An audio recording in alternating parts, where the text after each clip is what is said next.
Hey all, இன்னைக்கு நம்ம வீட்ல என்ன லஞ்ச் பார்க்கலாமா? ஆமா பார்க்கலாம். சுட சுட சோறு. இன்னைக்கு வந்து செம்ம சூப்பரான ஒரு குழம்பு வச்சிருக்கேன்ப்பா. எங்க வீட்டுக்காரர் வந்து எனக்கு மண் சட்டியில வைக்க சொல்லிட்டே இருப்பாங்க. நான் வாங்கி செய்யல, ஏன்னா 2 சட்டியை நான் உடச்சிட்டேன் கீரை கடையும் போது குத்துறேன்னு. அதனால பயந்துட்டு வாங்காம இருந்தேன். இப்ப பார்த்தா 2 மண் சட்டி வாங்கினேன் பாருங்க. இதுவும் வாங்கினேன் மீன் குழம்பு வைக்கலான்னு. இந்த மஞ்சட்டி ஒன்று, இந்த மஞ்சட்டி ஒன்று வாங்கினேன். அதில் வந்து இன்னைக்கு இப்போ சேமக்கிழங்கு போட்டு புளி குழம்பு வச்சிருக்கேன். சாம்பார் வெங்காயம் பூண்டுலாம் நிறைய உரிச்சு போட்டு வச்சிருக்கேன் சேமக்கிழங்கு போட்டு.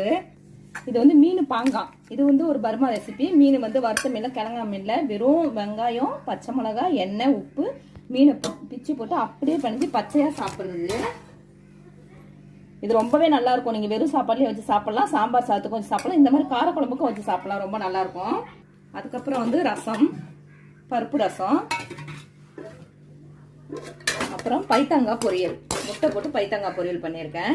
இந்த புளி குழம்புக்கு பைத்தங்காய் பொரியல் வச்சு சாப்பிட்டா நல்லா இருக்கும். அவ்வளவுதான், எல்லாமே ரெடி. இதான் நம்ம வீட்டு லஞ்சு. உங்க வீட்டுல என்ன லஞ்சுன்னு எங்களுக்கு கமெண்ட்ல சொல்லுங்க. ஓகே, சாப்பிடலாமா?